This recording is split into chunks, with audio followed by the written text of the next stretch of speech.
Berita baik yang disampaikan oleh Yohanes. Yohanes 1. Sebelum dunia ini diciptakan, Firman sudah ada. Firman itu bersama-sama Allah, dan Firman itu sama dengan Allah. Sejak permulaan, Firman itu bersama-sama Allah. Allah menjadikan segala sesuatu melalui Dia. Tiada sesuatu pun di alam semesta ini yang dijadikan tanpa Dia. Firman itu sumber hidup, dan hidup itu memberikan cahaya kepada manusia. Cahaya ini bersinar dalam kegelapan, dan kegelapan tidak dapat memadamkannya. Seorang bernama Yohanes diutus oleh Allah. Yohanes datang untuk memberitahu orang tentang cahaya itu, supaya semua orang mendengar dan percaya kepada pekabarannya. Dia sendiri bukan cahaya itu.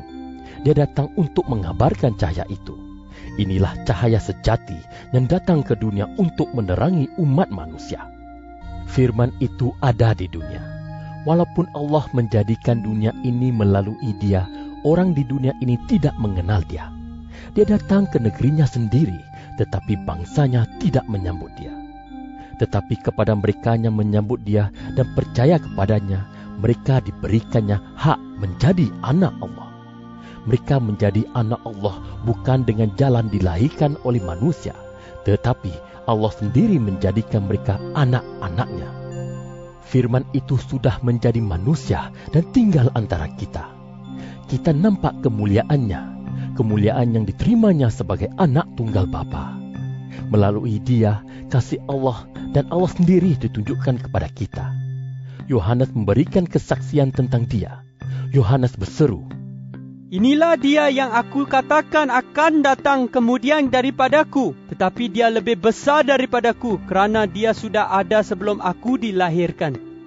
Dia penuh kasih. Dia terus-menerus memberkati kita semua. Allah memberikan Taurat melalui Musa, tetapi melalui Yesus Kristus, Allah menyatakan kasih-Nya dan kesetiaannya kepada kita. Tidak seorang pun pernah melihat Allah. Anak tunggal Bapa yang sama dengan Bapa dan di sisi Bapa sudah menunjukkan Allah kepada kita. Para penguasa orang Yahudi di Yerusalem mengutus imam-imam dan beberapa orang Lewi kepada Yohanes untuk bertanya kepadanya. "Siapakah kamu?" Yohanes mengaku dengan terus terang, "Aku bukan penyelamat yang diutus oleh Allah." "Jika demikian, siapakah kamu?" tanya mereka. "Adakah kamu Elia?" "Bukan," jawab Yohanes. "Adakah kamu nabi itu?" tanya mereka lagi. "Bukan," jawabnya. "Katakanlah, siapa kamu ini?" kata mereka. "Kerana kami mesti memberikan jawapan kepada mereka yang mengutus kami. Apa katamu tentang dirimu sendiri?" Yohanes menjawab dengan memetik ayat daripada kitab Nabi Yesaya. "Aku ini seorang yang berseru di padang gurun, luruskanlah jalan bagi Tuhan." Mereka yang diutus oleh orang Farisi kemudian bertanya kepada Yohanes, "Jika kamu bukan penyelamat yang diutus oleh Allah, atau Elia, atau Nabi itu, mengapa kamu membaptis orang?" Yohanes menjawab, "Aku membaptis dengan air, tetapi Dia yang tidak kamu kenal ada di kalangan kamu. Dia datang kemudian daripadaku, tetapi aku tidak layak mengurai tali kasutnya pun." Semua ini berlaku di Betania, di sebelah timur sungai Yordan, tempat Yohanes membaptis orang. Keesokan harinya, Yohanes nampak Yesus datang kepadanya. Lalu Yohanes berkata, "Lihatlah anak domba Allah yang menghapus dosa dunia. Dialah yang aku katakan akan datang kemudian daripada aku. Tetapi yang lebih besar daripadaku, kerana Dia sudah ada sebelum aku dilahirkan. Dahulu aku tidak tahu siapa Dia itu, tetapi aku datang membaptis orang dengan air supaya bangsa Israel mengenal Dia." Yohanes memberikan kesaksian ini. "Dahulu aku belum mengetahui siapa Dia itu, tetapi Allah yang menyuruh aku membaptis orang dengan air berfirman kepadaku, 'Engkau akan nampak Roh Allah turun lalu tinggal di atas seseorang. Dialah yang akan membaptis orang dengan Roh Allah. Aku nampak Roh Allah turun seperti burung merpati dari langit lalu tinggal di atasnya. Aku sudah nampak kejadian ini." Kata Yohanes. Dan aku memberitahu kamu bahawa dialah anak Allah. Keesokan harinya, Yohanes di tempat itu lagi dengan 2 orang pengikutnya. Ketika dia nampak Yesus lalu di situ, dia berkata, Lihatlah anak domba Allah. Kedua-dua orang pengikut itu mendengar kata-kata Yohanes lalu mengikuti Yesus. Yesus berpaling dan nampak mereka sedang mengikuti dia. Lalu Yesus bertanya, Apa yang kamu cari? Mereka menjawab, Rabi, di manakah Rabi tinggal? dalam bahasa Ibrani, Rabi bermakna guru. Marilah lihat. Kata Yesus. Masa itu kira-kira pukul 4 petang. Mereka pun mengikut dia dan melihat tempat Yesus tinggal. Lalu mereka tinggal bersama-sama dia pada hari itu.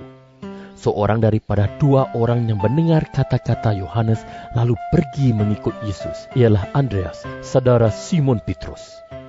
Dengan segera Andreas mencari Simon, saudaranya, dan berkata kepadanya, Kami sudah berjumpa dengan Mesias. Mesias sama dengan Kristus. Kemudian Andreas membawa Simon kepada Yesus.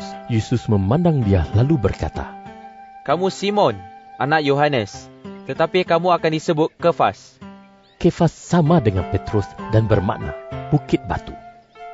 Keesokan harinya, Yesus mengambil keputusan untuk pergi ke Galilea. Dia berjumpa dengan Filipus, lalu berkata kepadanya, Ikutlah aku.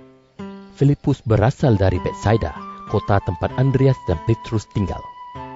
Kemudian Filipus mencari Natanael dan berkata kepadanya, Kami sudah berjumpa dengan orang yang disebut oleh Musa di dalam Taurat dan yang dituliskan oleh Nabi-Nabi. Dia Yesus, anak Yusuf dari Nazaret. Tetapi Natanael berkata, Bolehkah sesuatu yang baik datang dari Nazaret? Marilah lihat. Jawab Filipus. Apabila Yesus nampak Natanael datang kepadanya, dia berkata tentang Natanael, Inilah orang Israel sejati. Tiada kepalsuan padanya. Natanael bertanya kepada Yesus. Bagaimana Tuan mengenal saya? Yesus menjawab, Sebelum Filipus memanggil kamu, aku telah nampak kamu di bawah pokok ara itu. Natanael berkata, Guru, Guru anak Allah, Guru Raja bangsa Israel. Yesus berkata pula, Adakah kamu percaya kerana aku berkata, aku nampak kamu di bawah pokok ara itu? Kamu akan melihat perkara-perkara yang jauh lebih besar daripada hal ini. Lalu Yesus berkata kepada mereka, Percayalah, kamu akan melihat langit terbuka dan malaikat-malaikat Allah naik turun pada anak manusia.